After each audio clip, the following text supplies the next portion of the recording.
Marami dyan ang natatakot na mag-donor. So ito po siya ang living testament na hindi delikado mag-donate ng kidney. So ito na po siya. Pakilala ko si Ate Rosie. Hello po. Hello. Good morning po. Good morning. So ito po ang kanyang husband. Mag-hi ka, kuya. Diba?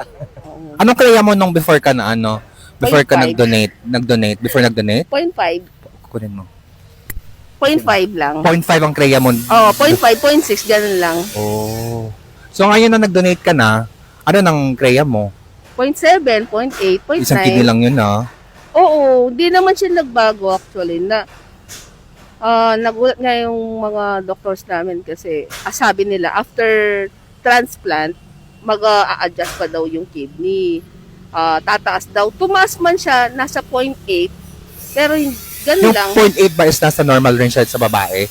Hanggang yung boundary, 0.8. 0.8 lang. Di kasi Oo. ako ano sa babae. Tapos after a month, bumalik na sa normal. Sa normal. Malaki siguro kidney mo, no? Oo. Napunta kasi sa kanya yung left. Yun ba?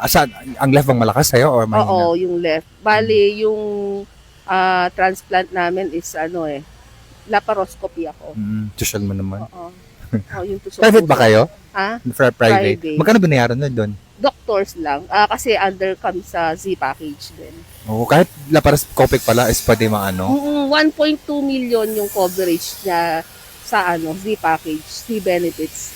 Okay. So magkano binayad nyo doon? Full doctor lang 900. 900K. Oo. So ngayon, anong nag-udyok sa'yo na mag-donate ng kidney sa husband mo? Siyempre, una yung pagmamahal ko sa kanya. Diba sana Kakikilig all? eh. Sana all. Tapos, Tumawa oh. kinikilig na. Siyempre, pangalawa, during yung confinement pa lang siya, yung diabetes pa lang siya. Tapos, yung siya sa puso, yun pa lang. Yung paghihirap lang niya nung sa dialysis, nakikita ko yun. Oo nga, no. O siyempre, sabi nga nung doktor, nepro niya sa Pampanga, what if ikaw yung mag-donate? Ba't hindi mo try? Okay. Sabi lang niya. Nahirapan ba kayo maghanap ng donor? Nung una, nakapila kami sa Cadaver. Almost 1 year din yun. Okay. Tapos, siyempre, nire-renew yun. Magbabayad ka pa ng mga yung blood na no. Tapos nga, dun na pag-decide yung nag-suggest yung nepro niya na doktor namin sa hospital. Ba't di mo try? Habang malakas si kuya. Grabing manas niya noon. Pang 3 years na niya. Yung weight gain niya nasa 80. Tapos, nasa 80. Okay. Pero ang payat lang niya. Tubig yun lahat, no? Oo, bali, bago siya makiti, yung niya, yung nakuha tubig sa likod niya, 8 liters. Ano, no? 8 liters. Grabe, no? Bago siya na-KT. Oo. Ano siya sa lungs niya? Wala siya sa lungs. Saan? Pero sa wall daw lang ng lungs. Okay, so wall ng lungs, 8 liters na to water. Oo. Tapos meron pa sa tiyan. Oo, sa laki-laki ng tiyan niya. Wala nang tiyan ngayon, no? Oo. Tapos nga nagulat kami, ang payat-payat lang niya. Saan nakuha yung 8 liters na tubig sa Oo. sa chest wall daw, yung sabi ng doctor. Ayun. Kamusta naman si kuya ngayon? Na-transplant? Pang 9 months, 10 months? Grabe yung pinagbago niya. Dati hindi mo mapilit kumain ng gulay. Ngayon, ayaw na niyang kumain ng karne. Gusto niya araw-araw gulay. Kahit nga isda, madalang lang kami mag-isda. Minsan, 2 beses sa isang buwan lang kami mag-isda. Talaga ba? So gulay is life lang siya? Totoo man. Okay naman din yun. Oo, kaya yung kreya niya laging perfect kapag nagpa-follow up kami. Sa almost 9 months kaming nagpa-follow up sa mga doctors niya. Laging parang sa estudyante sabi nila, perfect score ka lagi. Wow. Yung sa UA niya, Walang protein. Kasi nga hindi kumakain ng protein. kahit No? WBC, RBC, bacteria, 0 lahat. Ang lakas pala ng kidney mo, no? Oo, yung kreya niya, 0.7. Tapos, expect nga ng nepro niya, yung GFR function, okay na sa kanila yung 60%. Okay. Humigit pa doon, hindi siya bumababa ng 100%. So, Oh. type O ako, type A siya. Pero yung yung may tissue typing, yung... Okay. HLA tissue typing. Oo, yung may... Yung may mga score. Oo, Oo. wala ka. yung 5 mismatch ba yun? Yung Oo. may mismatch. Oo. 5 mismatch, no? Ngayon, tinanong kami ng doktor, go ba tayo sa transplant? Kasi yung risk nito, malaki yung medication yung after KP. Okay. Tansyahin natin na nasa 225,000 a month after KP. Yun yung anuhin natin na medication, no? Tapos, di nasalang na. Actually, bago kami makiti, dumaan kami sa pagsubok. Ano As in, pagsubok? pressure, stress, kasi nga, biruin mo, 10 test na FOBT. Ano Hindi ka, yun? yung sa fecal occult blood Okay, test. may dugo nakikita sa sa Kasi naka blood thinner pala siya na medication. Ngayon, Ah. pumunta lang kami dito para magpa-test. Sobrang na ako, desperado. And parang susuko na ako. Sabi ko sa doktor, hindi talaga kaya na pupunta lang kaming Manila para magpa-test ng FOBT. kasi mahal. Hindi, Ah. yung biyahe kasi nag-iiba Malayo. pala yung niya, yung dumi niya. Ang Oo. kulay ba? Oo, Ah. Na parang black. hindi siya black, pero kapag dating kasi dito, nagiging watery stool. Ngayon, Dito sa Manila? Mm. kasi siyempre dadang ka sa mainit, ganun. Tapos, nagsabi kami sa doktor, nagagastos na kami sa sa biyahe-biyahe namin. Pwede bang okay lang ba dito sa labas magpagawa ng laboratory? Tapos, kasi hindi talaga ma-perfect yung yung maging negative. Kasi sa labas, negative naman lahat ng result. Pero pagdating sa NKTI, nagiging Positive. oo, kasi naging watery stool. Kapag nagwa-watery stool pala, nagpa-positive sa occult blood. Okay. Ngayon, nagpa-test si Doc ng normal na fecalysis. Dito sa NKTI lang. NKTI, Ah. tinanggap na niya yun. Nung Okay. tinanggap niya yun, ayun, tuloy-tuloy na Tuloy-tuloy na. tuloy-tuloy na kami sa Hope.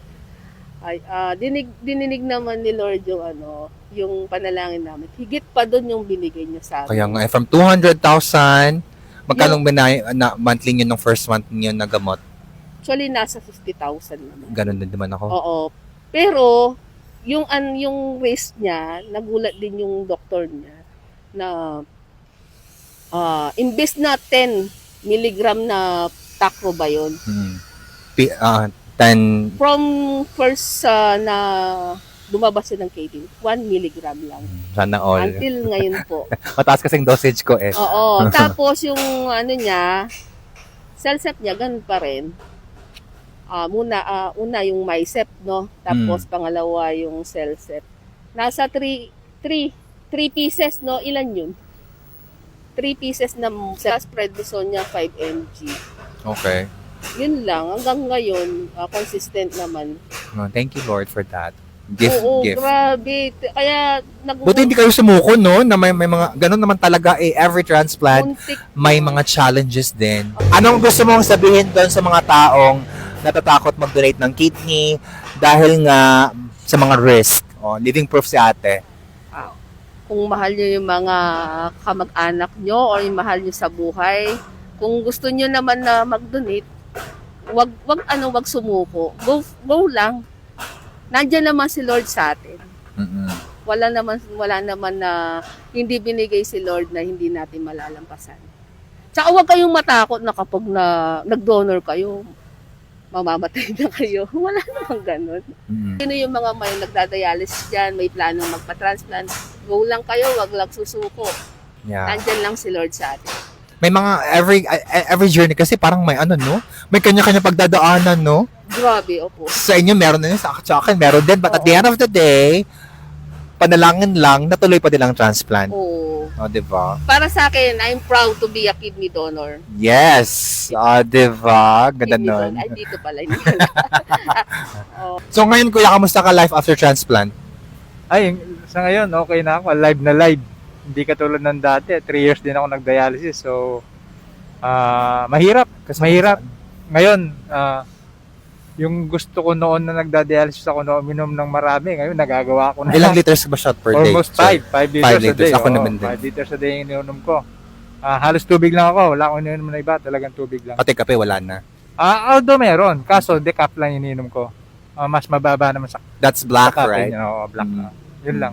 O, sa mga nagda-dialysis po, hanggat malakas pa kayo, kung kaya nyo pa, wag po kayong manghihinayang na magpa-kidney transplant. Lalo na po, may option na tayo. Pwedeng wala kayong babayaran through social service. Kaya maganda po, maganda rin magiging resulta kapag nag-kidney transplant kayo. Hindi na masasayang 4 na oras nyo sa dialysis. Mahirap kasi.